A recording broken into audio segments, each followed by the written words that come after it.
नमस्कार। आज की कहानी है भीगा भीगा सा रिश्ता। मम्मा, मैंने तो आंटी को सॉरी मतलब मेरी सास को मम्मी और अंकल यानी ससुर जी को पापा कहना शुरू कर दिया है। कब से कह रहे थे वे लोग इस सब के लिए, बल्कि अब तो नाराज़ भी होने लगे थे। हाँ तो ठीक किया ना। पर अभी ने तो आपको अभी तक मम्मा कहना शुरू नहीं किया, आंटी कहना तो बंद कर दिया है ना। जब दिल से माँ मानने लगेगा तो मम्मा कहना भी शुरू कर देगा। वैसे भी बोलने में क्या रखा है। एक अच्छा रिश्ता हमेशा हवा की तरह होना चाहिए, खामोश मगर हमेशा आसपास। मैं बोलूँ उनसे?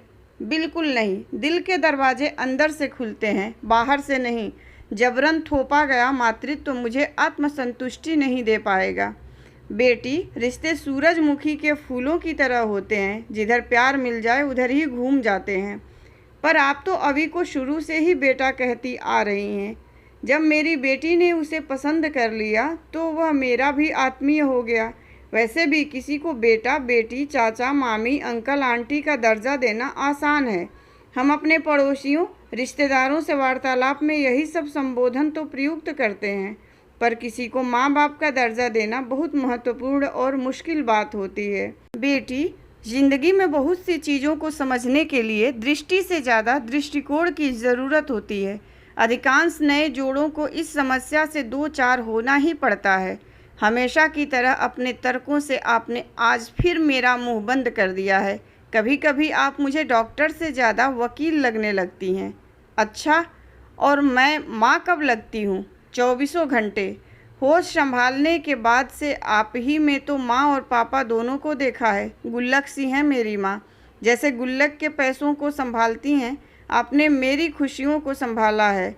क्या मैं जानती नहीं कि मेरी ही वजह से आपने दूसरी शादी नहीं की, वरना पापा गए तब आपकी उम्र ही क्या थी। यह तो सुबह सुबह क्या अतीत के पन्ने पलटने लगी। मिस विनी, अब आप मिसेज विनीता दीक्षित बन गई हैं। एक भरी पूरी गृहस्थिन, अपनी नई जिम्मेदारियां संभालिए। माधुरी ने प्यार से बेटी को फ़ोन पर झिड़का तो वह सचमुच गंभीर और नाराज़ हो गई। और पुरानी जिम्मेदारियों अधिकारों से नाता तोड़ लूं? बिल्कुल नहीं मम्मा। हम अब भी उतने ही अधिकार और आत्मीयता से दिन में 2 3 4 बार फ़ोन पर बात करेंगे जैसे पहले करते थे। अपने सुख और दुख एक दूसरे से, अपनी अपेक्षाएं पहले की ही तरह सबसे पहले एक दूसरे से शेयर करेंगे। प्रॉमिस? अच्छा बाबा, प्रॉमिस। अब फ़ोन रख, मेरी क्लिनिक का टाइम हो गया है। तू फ्री होगी, मेरे पास इतना बतियाने का टाइम नहीं है। किसने कहा कि मैं फ्री हूँ? इस वर्क फ्रॉम होम ने तो पहले से ज़्यादा बिजी कर दिया है। मीटिंग पर मीटिंग, कॉल पर कॉल। बड़बड़ाती विनी ने फ़ोन बंद कर दिया तो माधुरी जी के चेहरे पर स्मित मुस्कान बिखर गई। बेटी पर ढेर सारा लाड़ उमड़ आया। शादी हो गई है पर फिर भी निरी बच्ची है। माधुरी जी का मन तो कर रहा था एक बार फिर से अतीत के गलियारे में पहुंचकर विनी के बचपन और अपने सुखद किंतु अल्प वैवाहिक जीवन की स्मृतियों में विचरण करने लगे, किंतु बाहर बढ़ती मरीजों की कतार ने उन्हें मास्क पहनकर क्लिनिक रूम में घुसने को विवश कर दिया। कोरोना संक्रमण वैसे तो काफ़ी मंद पड़ चुका था, किंतु डॉक्टर होने के नाते माधुरी जी न केवल स्वयं पूरी एहतियात बरत रही थीं, वरन आगंतुक प्रत्येक मरीज से भी इसके लिए आवश्यक समझाइश कर रही थीं। उम्रदराज होने के साथ साथ मेडिकल फ्रेटर्निटी में उनकी प्रतिष्ठा और साख उत्तरोत्तर बढ़ती ही जा रही थी। किशोर बेटी विनीता ने जब मम्मी पापा के चिकित्सकीय पेशे से इतर इंजीनियरिंग में जाने की इच्छा व्यक्त की थी तो माधुरी जी चौंकी अवश्य थी, किंतु प्रगतिशील सोच होने के कारण उन्होंने बेटी की इस रुचि का तहे दिल से स्वागत किया था। ठीक वैसे ही जैसे आगे चलकर उसकी पसंद विजातीय अवि को भी सहर्ष अपना दामाद बना लिया था। विनीता का स्थानीय आईआईटी में एडमिशन हो जाने के कारण माँ बेटी का साथ कुछ साल और बना रहा था, लेकिन मुंबई स्थित एमएनसी में अच्छी जॉब मिल जाने पर अंततः माधुरी जी को बेटी को विदा करना ही पड़ा था। कोसों की शारीरिक दूरी भी माँ बेटी के दिलों में दूरियां नहीं ला पाई थी। दिन में जब तक 3 4 बार फ़ोन पर दोनों की बातचीत नहीं हो जाती थी तब तक उन्हें चैन नहीं पड़ता था। ऐसे अवसरों पर वे माँ बेटी कम सहेलियाँ ज़्यादा बन जाती थीं। विनी अभी से आरंभिक टकराहट, उसके प्रति झुकाव की बात लजाते हुए स्वीकारती तो माधुरी जी भी कुछ मरीजों द्वारा उन्हें रिझाने के प्रयासों को हंसते हुए शेयर करती। आप अब तो किसी का हाथ थाम लीजिए मम्मा, अब तो आप मेरी जिम्मेदारियों से मुक्त हो चुकी हैं, विनी गंभीर होकर आग्रह करती तो माधुरी जी भड़क जाती। तेरी शादी कौन करवाएगा, डिलीवरी कौन करवाएगा और बच्चे पालेगा कौन?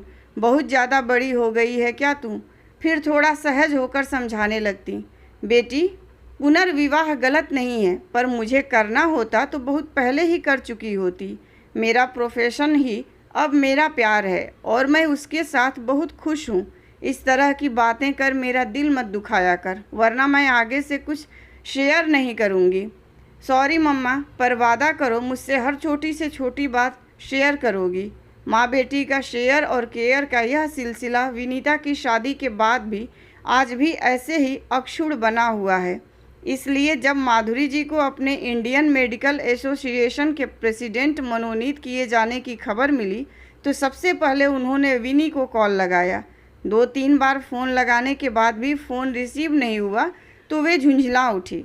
अजीब प्रॉमिसेस में बांध रखा है इस लड़की ने, खुद मीटिंग में बिजी है, फ़ोन रिसीव नहीं कर पा रही है और मेरी मजबूरी है कि उसे सबसे पहले बताए बिना किसी से शेयर भी नहीं कर सकती।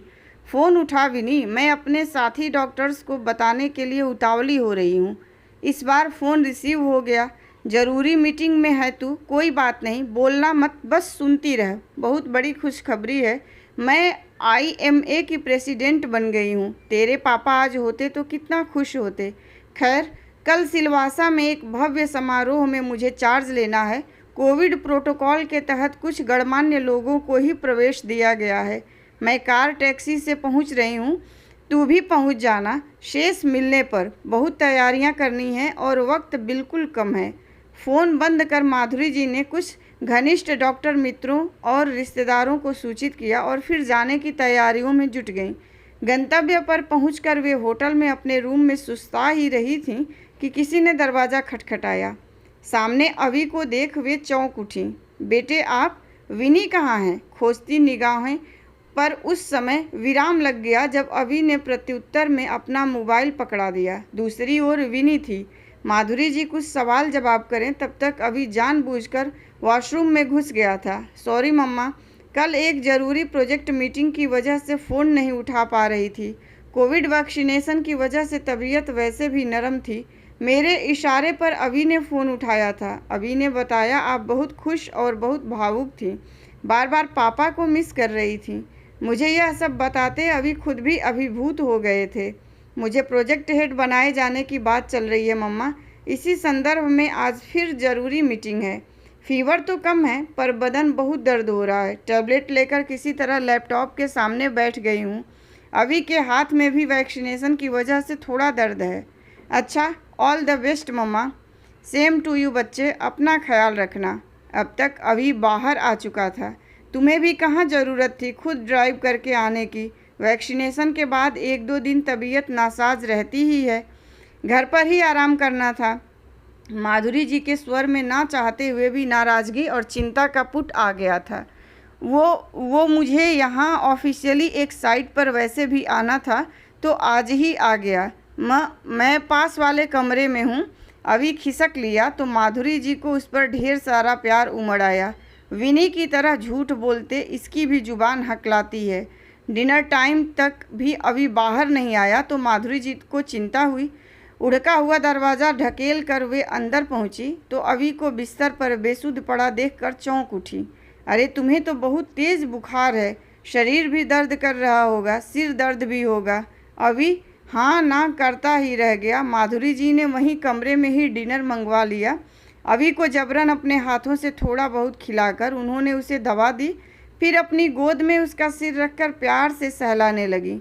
विनी भी छुटपुट बुखार की परवाह ना कर ऐसे ही बाहर निकल जाती थी और बीमारी बढ़ा लेती थी। अब पूरी तरह ठीक हुए बिना कमरे से बाहर नहीं निकलोगे। सुबह न मेरे संग फंक्शन में चलने की आवश्यकता है और न साइड पर जाने की। आंखें बंद किए लेटे अभी को यह प्यार भरी डांट भी उतनी ही भली लग रही थी जितनी ठपकी भरी मालिश। दवा और मालिश के असर से स्नेह स्नेह उसकी आंखें मूंदती चली गई थीं। सवेरे उसके उठने तक माधुरी जी निकल चुकी थीं। अभी भी तैयार होकर पीछे पीछे हॉल में पहुंच गया। डबल मास्क और फेस शील्ड में फ़ोटो उतारते इस शख्स को सब फोटोग्राफर ही समझ रहे थे। खुद माधुरी जी भी उसे नहीं पहचान पाई। स्टेज से उतरते ही साथी डॉक्टर्स ने माधुरी जी को घेर लिया था। कुछ पुराने परिचित बेटी विनी का भी हालचाल पूछने लगे। उसकी शादी हो गई है, सॉरी कोविड गाइडलाइंस के कारण किसी को बुला नहीं पाई। अरे वाह, हमारी माधुरी सास बन गई है। अच्छा बताओ कैसा लग रहा है सास बनकर? इस उम्र में एक और बच्चे की माँ बनकर बहुत अच्छा लग रहा है, वह भी एक पले पलाए समझदार होनहार बच्चे की माँ। ऐसा बच्चा जो आपको सुनता है, समझता है, आपकी हर बात मानता है और सबसे बड़ी बात एक बेटे की तरह आपकी केयर करता है। सच कहूँ तो मुझे उस पर उतना ही प्यार आता है जितना विनी पर। माधुरी जी की आवाज़ भीगने लगी तो सब दोस्तों ने करतल ध्वनि से उनका उत्साहवर्धन किया और पार्टी का वादा लेकर विदा ली। सबसे अंत में आती माधुरी जी की पाँव का यकायक कालीन में उलझ गया। वे लड़खड़ा कर गिरती, इससे पूर्व ही पीछे से 2 हाथों ने लपक कर उन्हें पकड़ लिया। मम्मा संभल कर, कहते हुए अभी ने पहले माधुरी जी को अपनी मजबूत बाहों में संभाला, फिर उनका गिरता हुआ शॉल बेहद आत्मीयता और शालीनता से फिर उनके कंधों पर उड़ा दिया, मानो किसी बेहद कीमती चीज़ को सावधानी से सहेज रहा हो। माधुरी जी मंत्रमुग्ध अवाक अभी को निहार रही थीं। उन्हें अपने इर्द गिर्द एक अद्भुत सुरक्षा चक्र का एहसास हो रहा था। कुछ देर पूर्व स्टेज पर उड़ाए गए इसी शॉल से उनका भाल गर्व से दीप्तिपा उठा था। अब उसी प्रक्रिया को दोहराव ने उनके अंदर ममता का एक सोता सा प्रवाहित कर दिया था, जिसके निर्मल निश्चल ज्योत्सनामय प्रवाह ने उनके साथ साथ अभी को भी अंदर तक भिगो डाला था। बादलों का गुनाह नहीं कि वे बरस गए, दिल हल्का करने का हक तो सभी को है ना। धन्यवाद। कहानी पसंद आई हो तो लाइक कीजिए, शेयर कीजिए और मेरे चैनल को प्लीज़ सब्सक्राइब कीजिए।